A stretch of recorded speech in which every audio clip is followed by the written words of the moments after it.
ये बजट हिंदुस्तान को विश्व का ग्रोथ इंजन बनाएगा। बहुत ही सोचा समझा रणनीति तहत एक ऐसा बजट जो लगभग हर वर्ग की चिंता करता है। बहुत बढ़िया budget we had to negotiate through a very difficult international environment. Today the finance minister has unveiled a budget that is truly a budget for the Amrit Kal. आज जब सारी की सारी दुनिया में बहुत विकट परिस्थितियां बनी हुई है, उसमें हिंदुस्तान एक ब्राइट स्पॉट की तरह उभरा है। हाई ग्रोथ, मॉडरेट इन्फ्लेशन, ऐसे में ये बजट हिंदुस्तान को विश्व का ग्रोथ इंजन बनाएगा। मैं बहुत बहुत धन्यवाद देना चाहूँगा रेलवे के लिए। रिकॉर्ड एलोकेशन किया है 2,41,000 करोड़ रुपीस का। इसमें जो पैसेंजर एमिनिटीज़ हैं उस पर बहुत बड़ा फोकस रहेगा। आपने देखा बजट में इस बार ग्रीन ग्रोथ पे बहुत बड़ा फोकस है। ग्रीन ग्रोथ के लिए रेलवे भी अपना कंट्रीब्यूशन करेगा। बहुत ही सोचा समझा रणनीति तहत देश की अर्थव्यवस्था को लंबे अरसे तक बल देने वाला एक फाउंडेशन क्रिएट करने वाला बजट आज माननीय निर्मला जी ने पेश किया है। एक ऐसा बजट जो लगभग हर वर्ग की इंडस्ट्री हो, आयात निर्यात हो, उस पर भी बहुत गहराई से ध्यान देता है।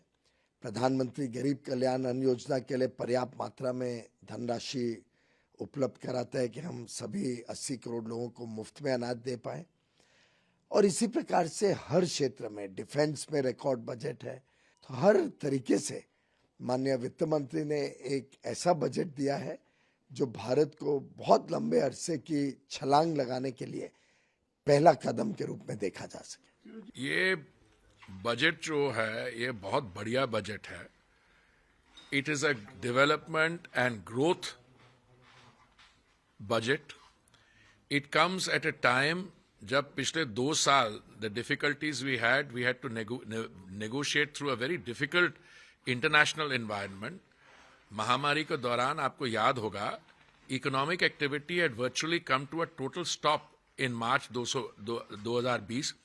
Today, thanks to the far-sighted policies of the Honorable Prime Minister, we are back to pre-COVID levels of economic activity in every area.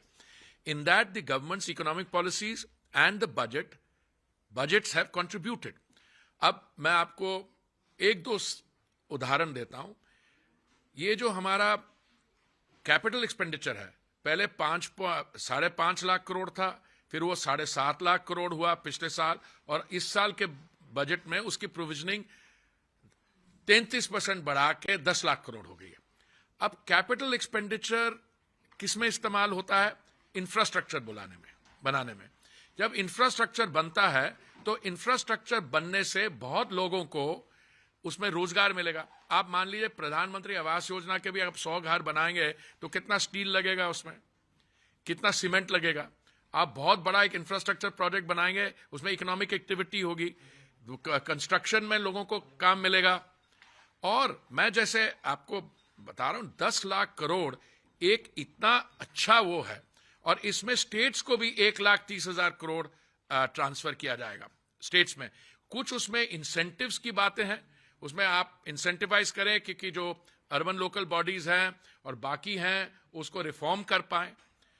दूसरी बात, आप देखिए कि जो फिस्कल डेफिसिट का टारगेट था, जब एक जमाने में जब प्रॉब्लम हुई बहुत वो बढ़ता गया, तो माननीय वित्त मंत्री जी ने ये तय किया था कि 2025-26 को वो एक लेवल पे ले आएंगे।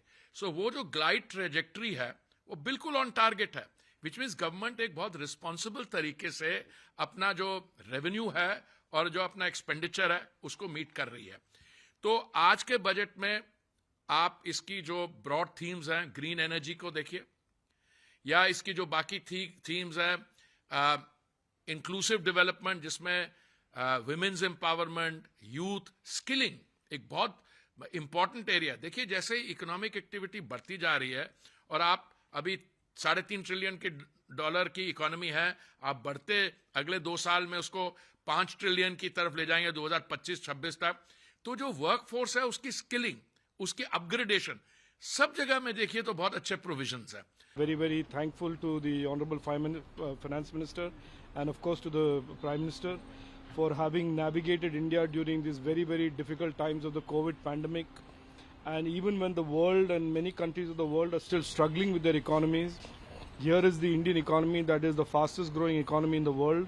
And today the finance minister has unveiled a budget that is truly a budget for the Amrit Kal. It is 45 lakh crores of spending, of which 13.3 lakh crores of investment into infrastructure that is bound to take India into the Amrit Kal as a modern infrastructure ready nation.